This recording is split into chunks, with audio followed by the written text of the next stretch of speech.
माननीय सदस्य श्री निशिकांत दुबे जी। हाँ जी, थैंक यू सर। कोई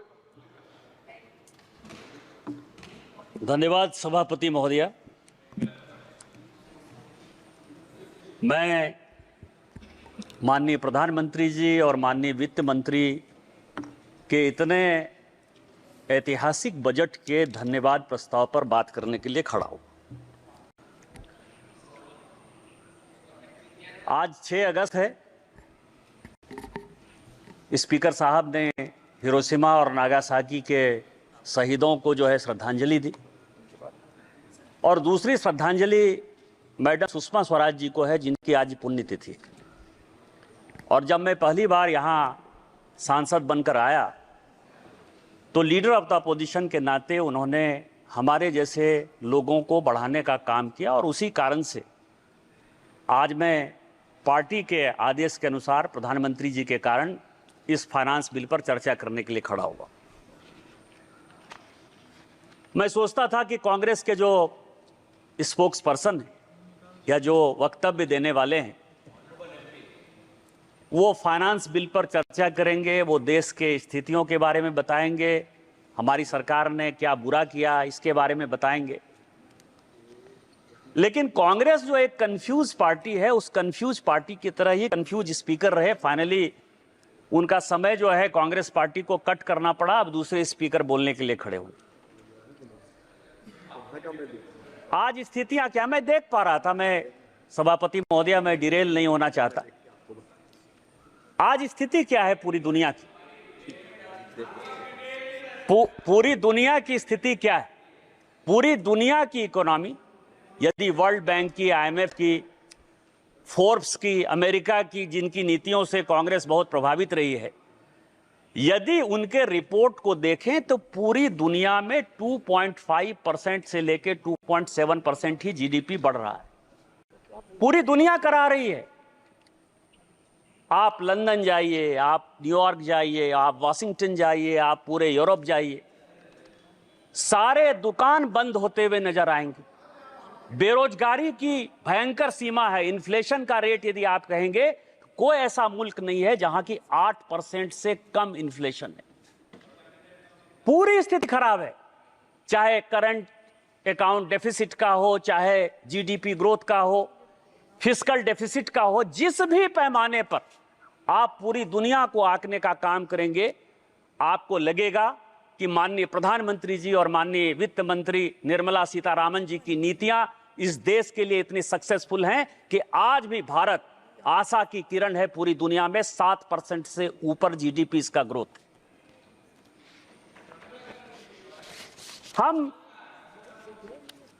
हम धर्म को मानने वाले लोग हैं। सभापति महोदया, जावेद साहब बोल रहे हैं, और जो धर्म कहता है उसी के आधार पर हम चलते हैं।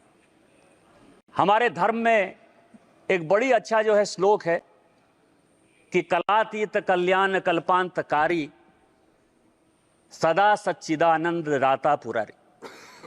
भगवान जो है वो सभी कालों में, सभी भगवान में, सभी गरीबों में एक ऐसी ऊर्जा का संचरण करते हैं जिसके कारण कि दुनिया में गरीब कैसे खत्म होंगे, भारत में गरीब कैसे खत्म होंगे, उनको अमीर कैसे बनाया जाएगा, इसी पॉलिसी के आधार पर भारत सरकार चलती है। इसी पॉलिसी के आधार पर माननीय मोदी जी के नेतृत्व में हमारी सरकार चल रही है।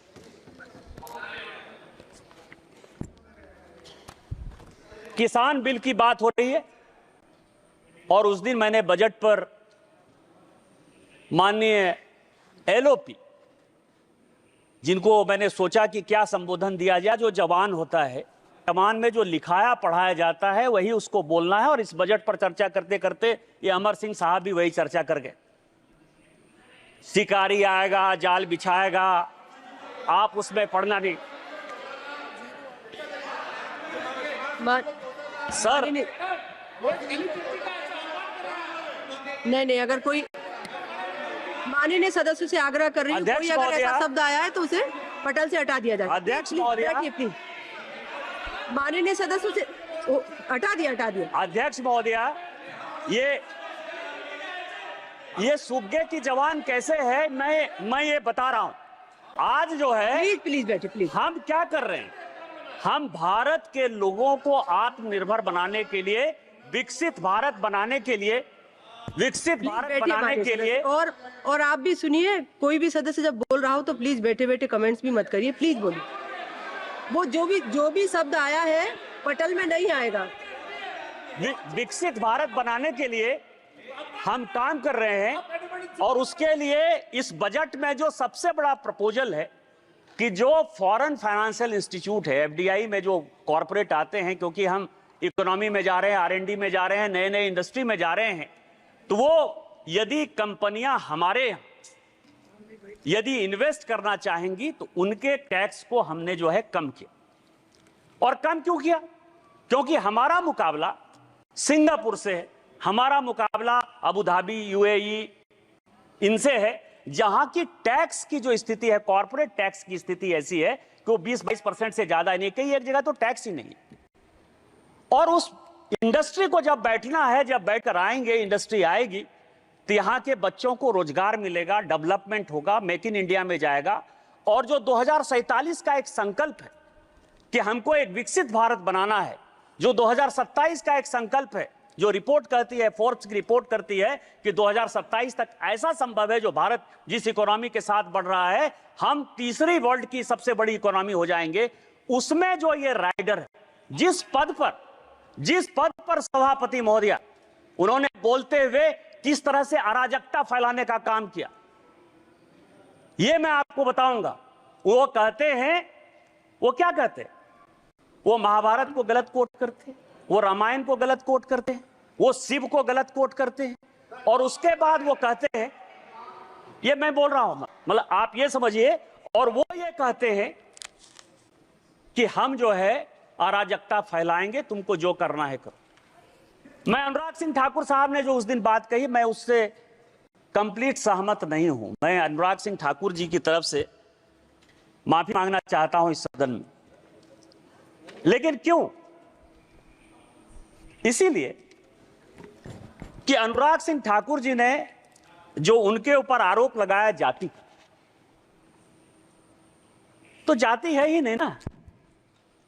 आप ये समझें कि वो कहते हैं कि जो मैं हूं वो दिखता नहीं, मैं जो दिखता हूं वो मैं नहीं, तो वो साधु हैं। और इस देश में कहा गया है कि जात न पूछो साधु की, साधु का जाति नहीं पूछना है। और जब साधु का जात नहीं पूछना है तो अनुराग सिंह ठाकुर जी ने गलती कर दी कि उनसे जात पूछ लिया। लेकिन मैं आपके माध्यम से कांग्रेस पार्टी और सारे अपोजिशन से जवाब पूछना चाहता हूं कि आप ये बताइए कि इस देश में कई एक ऐसे लोग हैं जिनको की धर्म में आस्था नहीं, कई एक ऐसे लोग हैं जिनको जाति में आस्था नहीं है, वो अपना किस तरह से जातिगत जनगणना करेंगे? जिस पद पर राम सुभग सिंह, चरण सिंह, जगजीवन राम, अटल बिहारी वाजपेयी, इस तरह के बड़े बड़े लोग रहे, जिस जगह पर शरद पवार जैसे लोग रहे, वाईबी चौहान जैसे लोग रहे, उस जगह की गरिमा का क्या हरासमेंट कर रहे हैं इस बजट में अराजकता फैला के, इस बजट का नकारात्मक पहलू दिखा करके आप जातिगत जनगणना की बात करते हैं। इसी बजट में जाता है, यही टैक्स है, इसी टैक्स के आधार पर जाता है। और मैं स्पीकर महोदया, अध्यक्ष महोदया, आज मैं बहुत कुछ चीज लेकर आया हूं। मैं 1952 से लेकर 1990 तक का कांग्रेस का मैनिफेस्टो लेकर आया हूं। आप यदि कहेंगे तो मैं लेकर दूंगा 1952, क्योंकि उस दिन जो वित्त मंत्री जी ने कहा कि नेहरू ने यह कह दिया, राजीव गांधी ने आलोक मेहता को यह इंटरव्यू दे दिया, तो ये तो इंडिविजुअल कह सकते हैं कि राजीव गांधी का वो अलग से विषय था, राजीव गांधी का पार्टी से कोई लेना देना नहीं था, या नेहरू जी का पार्टी से लेना देना नहीं था। लेकिन जो कांग्रेस मैनिफेस्टो, क्योंकि बार बार ये कह रहे हैं कि कई एक चीजें हमने कांग्रेस के न्याय पत्र से लिया, तो कांग्रेस के न्याय पत्र से लिया, तो ये पूरा का पूरा जो मैनिफेस्टो है 1952 से लेके 1990 तक पूरा असेसमेंट किया। इसमें आपको आश्चर्य होगा सभापति महोदया कि पूरे के पूरे मैनिफेस्टो में 52 में, 57 में, 62 में, 69 में, 71 में, 77 में, 80 में, 84 में, 89 में और 91 में, ये सभी मैनिफेस्टो में इन्होंने कहा कि हम ओबीसी रिजर्वेशन के खिलाफ, आप ओबीसी की बात करते हो। मध्य प्रदेश में आज तक कांग्रेस ने एक ओबीसी को चीफ मिनिस्टर नहीं बनाया। उत्तर प्रदेश में कांग्रेस ने आज तक ओबीसी को चीफ मिनिस्टर नहीं बनाया। बिहार में दरोगा राय जी को छोड़कर किसी एक को ओबीसी चीफ मिनिस्टर नहीं बनाया। और जब जब ओबीसी की बात आई, यदि दरोगा राय ने रिजर्वेशन दिया तो उसको आपने अलग किया। 77 में जब चरण सिंह रिजर्वेशन देना चाहते थे, आपने उसकी सरकार गिरा दी।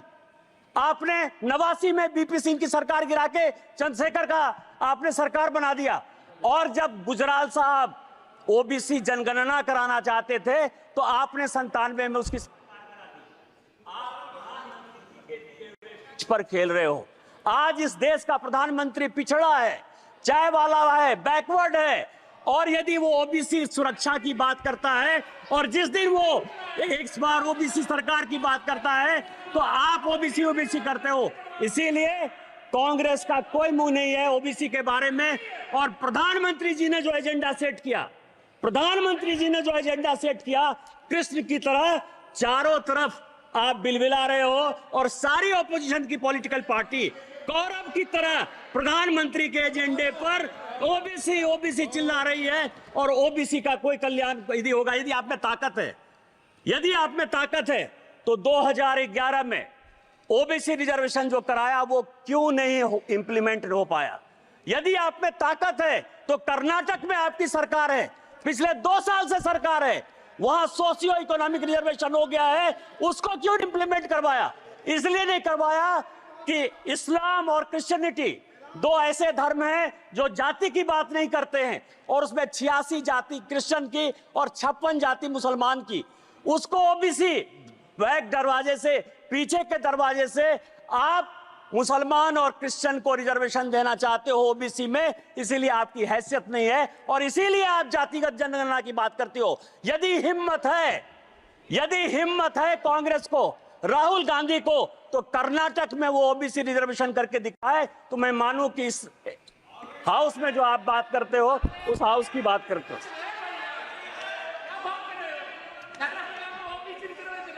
मैं कांग्रेस का बहुत सम्मान करता हूं, गांधी फैमिली का है भी सर। यदि मान लीजिए कि भारत का बंटवारा हो गया, नेहरू जी की देन है। तिब्बत से यदि हम जूझ रहे हैं, नेहरू जी की देन है। यदि चाइना हमारे पास आ गया, नेहरू जी की देन है।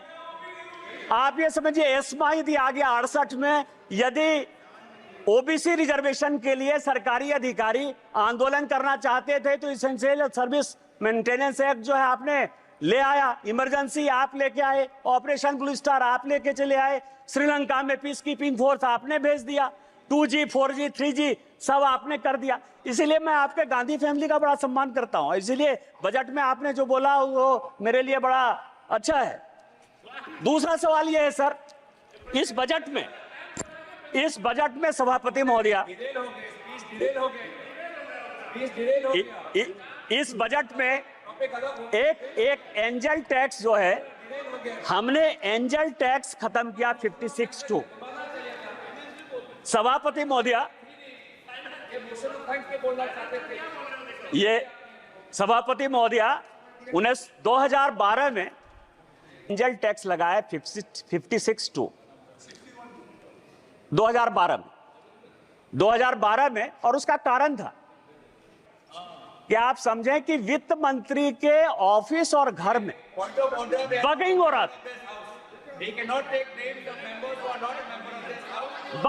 था, वित्त मंत्री के ऑफिस में माने नहीं सकते बजट पर चर्चा करिए। और इस चक्कर में ज्यादा बढ़िया बनने के चक्कर में, जितना बढ़िया बनने के चक्कर में उन्होंने एंजल टैक्स लगा दिया।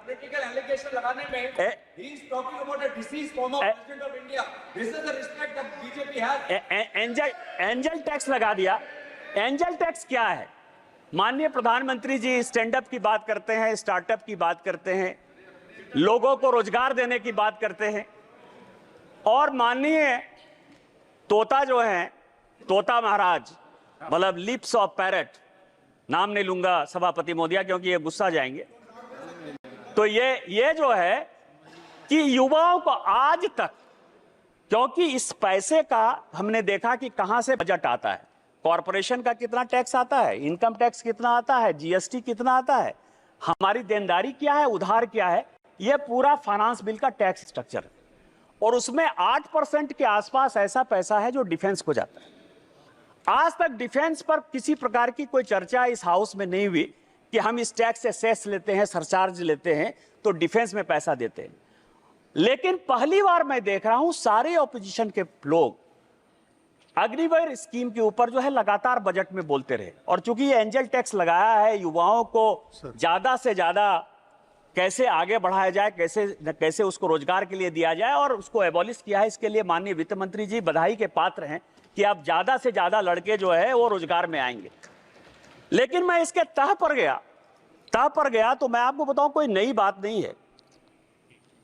सभापति महोदया, 1962 में जब चीन ने भारत को हरा दिया और लगा कि फोर्स की कमी है, तो भारत में 1962-63 में नेहरू जी ने शॉर्ट सर्विस कमीशन लाया। ऐसा नहीं है कि केवल फौज के लिए जो है अभी 5 साल का अग्निवीर स्कीम आया है, इसके पहले भी इस देश में 1962 में शॉर्ट सर्विस कमीशन आ गया।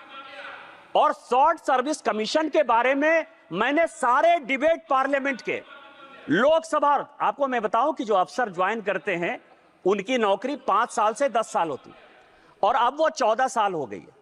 शॉर्ट सर्विस कमीशन में आज तक किसी पॉलिटिकल पार्टी ने लोकसभा या राज्यसभा में या सदन के बाहर कोई क्वेश्चन नहीं किया कि यह शॉर्ट सर्विस कमीशन क्यों होगा। सर्विस तो एक ही है ना। आर्मी में भी जो अफसर के ग्रेड के लोग हैं, एक ग्रेड ऐसा है जो परमानेंट चलता है, दूसरा ग्रेड ऐसा है जो शॉर्ट सर्विस कमीशन में 10 साल के लिए चलता है। किसी पॉलिटिकल पार्टी ने आज तक कोई क्वेश्चन नहीं किया। क्वेश्चन आज हो रहा है, और आज हो रहा है क्यों? करे कोई भरे कोई। मैं आपको बताऊं कि मैं ये 1992-93 का 92-93 का कमिटी ऑफ एस्टीमेट का रिपोर्ट लेकर आया। यहां रिपोर्टें आती हैं, बनती हैं, चली जाती हैं। आपको आश्चर्य होगा सभापति महोदय कि 1966 में, ये पूरे सदन और पूरे देश को जानने वाली बात है, रिपोर्ट से लेकर आया हूं मैं, कोई भारत सरकार का कोई कागज लेकर नहीं आया। 1966 में इंदिरा जी आर्मी के रिक्रूटमेंट पर सीलिंग लगा दी। ये सबके समय, और ये डिपोजिशन में सेक्रेटरी डिफेंस ने कमिटी ऑफ एस्टीमेट को हेड कांग्रेस पार्टी के मनोरंजन भक्त कर रहे थे, मैं नहीं कर रहा था। 66 में सीलिंग लग गई। सीलिंग लगने के बाद आप पूरे दुनिया को बताते हो कि हमारे यहां इतनी ही आर्मी रहेगी, इतनी ही नेवी रहेगी, इतनी ही एयरफोर्स रहेगी। आप सीलिंग लगा दो और आप हमको कहो कि अब इसका रिक्रूटमेंट कैसे होगा, आप यदि फोर्स को बढ़ाना चाहोगे।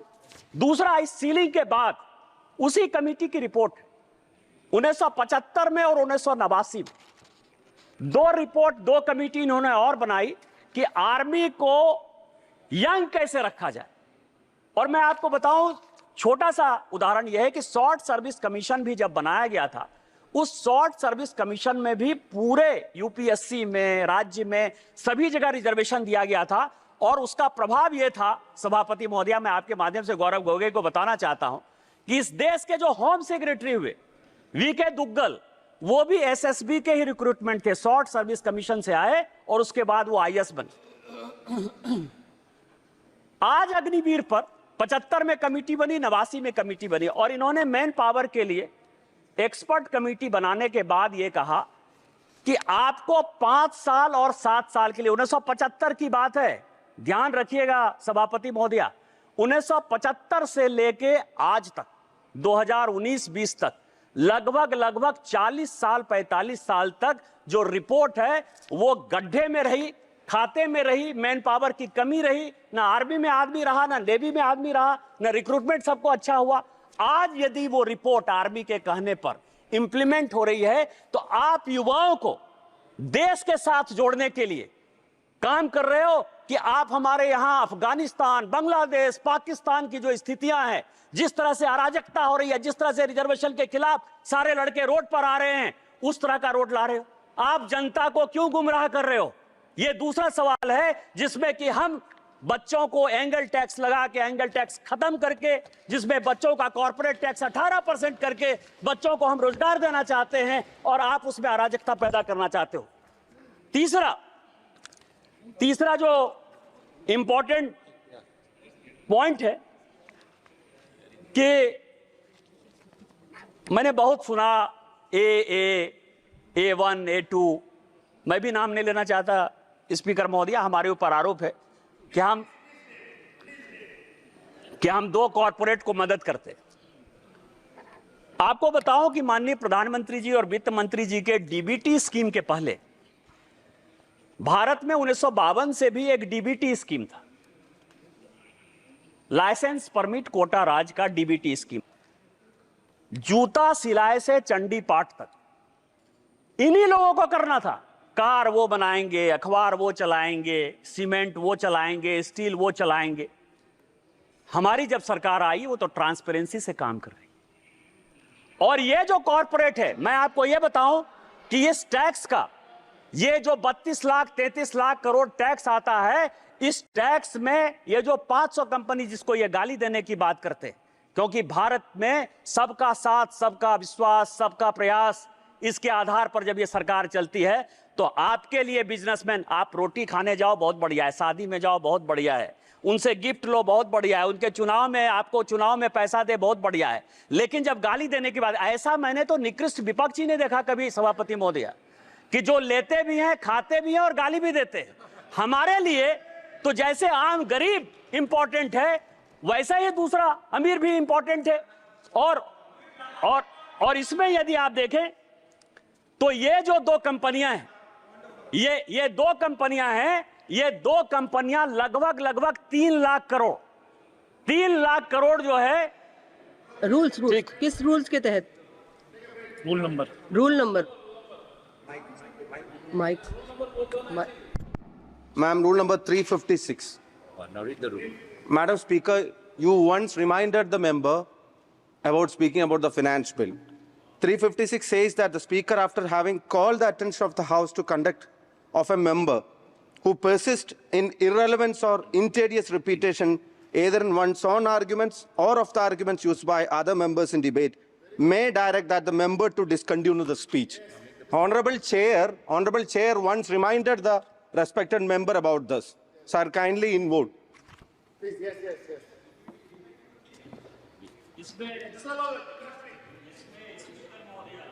रिपीटेशन, मैं एंजल टैक्स की बात कर रहा हूं, मैं कॉर्पोरेट टैक्स की बात कर रहा हूं। एंजल टैक्स और कॉर्पोरेट टैक्स को कैसे आप डिरेल कर रहे हो? मैं ये कह रहा हूं कि जिस AA कंपनी को आप कह रहे हो, वो 4 लाख करोड़ रुपया इस देश के किट्टी में दे रही है, जिसके कारण ये देश चल रहा है। आप क्या चाहते हो? कंपनी बंद हो जाए? आप क्या चाहते हो? बैंकों ने जो लाखों लाख करोड़ के जो है आपकी तरह जो फोनो बैंकिंग में, वो बैंक बंद हो जाए? आप क्या चाहते हो कि आप चंदा भी खाओ, आप उनके शादी में भी जाओ और उसके बाद गाली देते रहो, चूंकि वो डिफेंड करने वाले नहीं है? तो आप जो है ये काम करो। इस देश का कौन ऐसा पॉलिटिशियन है जो अंबानी के शादी में नहीं गया? कौन ऐसा आदमी है? इनके पार्टी के जो महासचिव है, क्या वो शादी में नहीं गई? क्या बात कर रहे हो आप?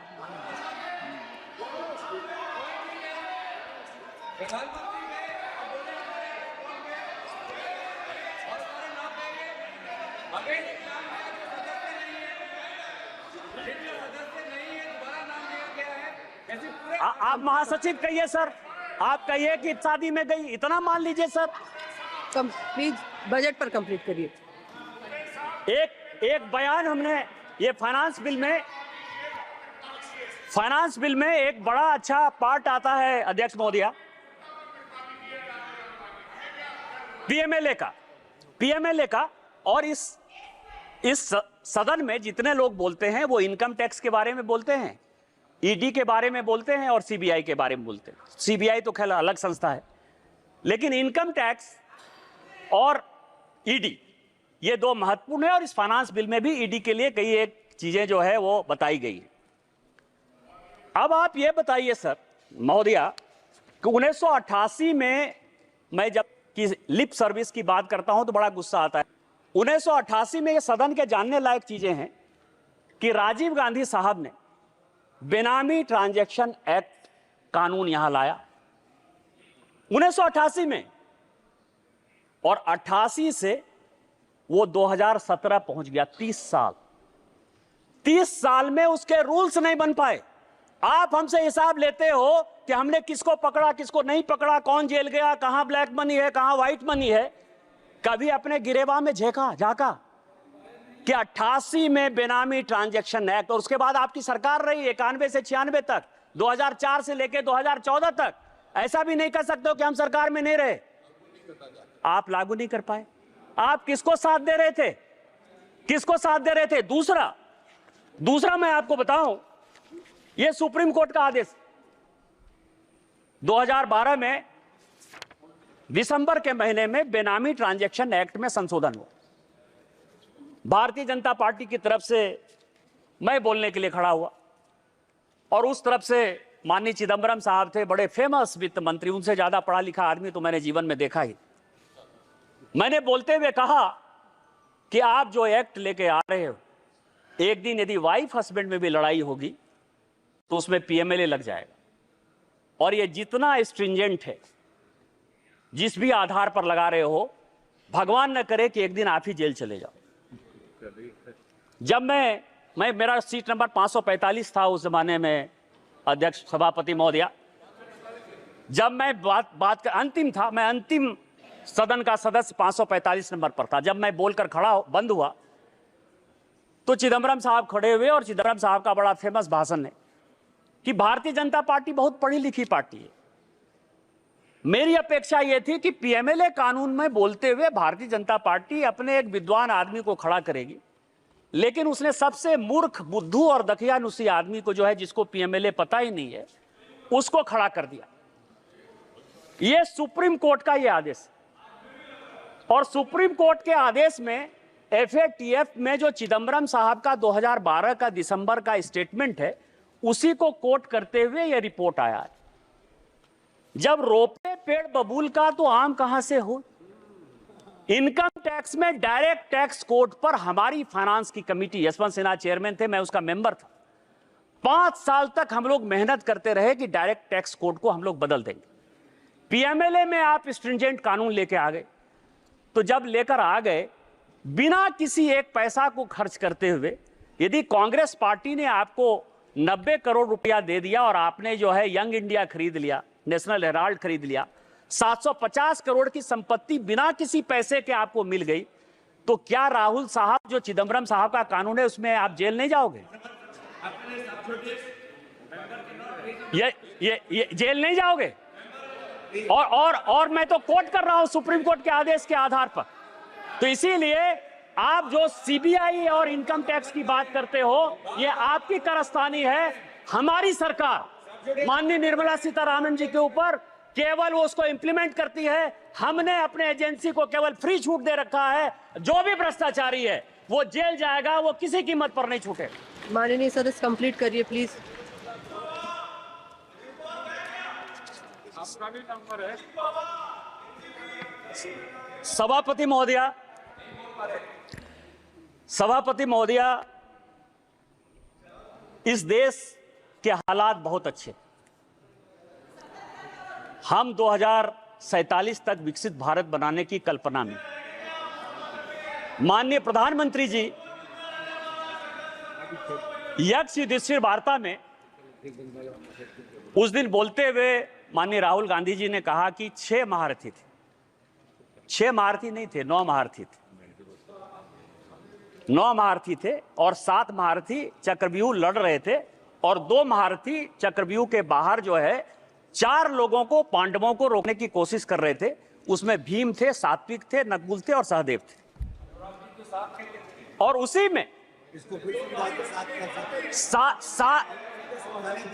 सात टोटल 9 महारथी थे जो कि अभिमन्यु से लड़ रहे थे, और उसमें 7 महारथी ऐसे थे जो चक्रव्यूह में अभिमन्यु को घेरने के लिए बैठे थे, और 2 महारथी ऐसे थे जो कि पांडव की सेना उसमें अंदर नहीं जा पाए। पांडव में 4 लोगों को उन्होंने मौका दिया हुआ था। इसका नाम था भीम, सात्विक, नकुल और सहदेव, और जिसकी रक्षा जो है जयद्रथ कर रहे थे उस दरवाजे की, तो उसमें नहीं जाए। इसमें एक महाभारत में दूसरे प्रसंग में क्वेश्चन पूछा यक्ष ने युधिष्ठिर से। एक क्वेश्चन है कि कह पंडिता, और दूसरा है को मूर्खा, और तीसरा है कह मत्सर। मैं मूर्ख पर नहीं जाऊंगा, मैं दो ही चीज पर जाऊंगा, क्योंकि हो सकता है कि ये लोग अपने पर ले लें, लीडर ऑफ द अपोजिशन पर, कि उनको मूर्ख कह दिया। मैं उनका बड़ा सम्मान करता हूं। पंडित वो है, सभापति महोदया, पंडित वो है जो कि विद्वता की बात करता है। वो केवल और केवल डिस्टॉर्शन ऑफ फैक्ट्स जो हमारे महाभारत का है, गीता का है, रामायण का है, महाभारत का है, वही करते रहते हैं। इसलिए उनको सोचने की बात है कि वो पंडित हैं कि नहीं। लेकिन जो मत्सर है, मत्सर के बारे में बड़ी अच्छी बात कही गई है कि जिसको ईर्ष्या हो, द्वेष हो, जलन हो, किसी के आगे बढ़ने पर जो है परेशानी हो, उसको मत्सर कहा जाता है। आज जो कांग्रेस पार्टी की स्थिति है वो यक्ष युधिष्ठिर वार्ता का मत्सर है। भारत इतना ग्रो क्यों कर रहा है, भारत इतनी बड़ी इकोनॉमी में क्यों जा रहा है, भारत दुनिया की तीसरी इकोनॉमी 2027 में क्यों हो जाएगा। और इस कारण से युवाओं को भड़काओ, किसानों को भड़काओ। इसी कारण से जातिगत रिजर्वेशन के आधार पर, जिस रिजर्वेशन के आधार पर आज बांग्लादेश जैसा देश जो है जल रहा है, पाकिस्तान खत्म हो रहा है, श्रीलंका खत्म हो रहा है, लीडर ऑफ द अपोजिशन के नाते जिसकी कोई जिम्मेवारी नहीं। और जिम्मेवारी कैसे होगी सभापति महोदय? जिम्मेवारी नहीं होने के पीछे रीजन है। रीजन ये है कि मैं 3 किताब मैं अभी पढ़कर आया, वो 3 किताब बड़ा इंपॉर्टेंट है। एक किताब अशोक मित्रा ने लिखा, प्रेटलर्स टेल। अशोक मित्रा साहब बंगाल के सबसे लॉन्गेस्ट फाइनेंस मिनिस्टर रहे और इंदिरा जी के वो इकोनॉमिक एडवाइजर। दूसरी किताब नटवर सिंह की है जो कहता है कि one life is not enough. और तीसरी किताब संजय बारू की है, एक्सीडेंटल प्राइम मिनिस्टर।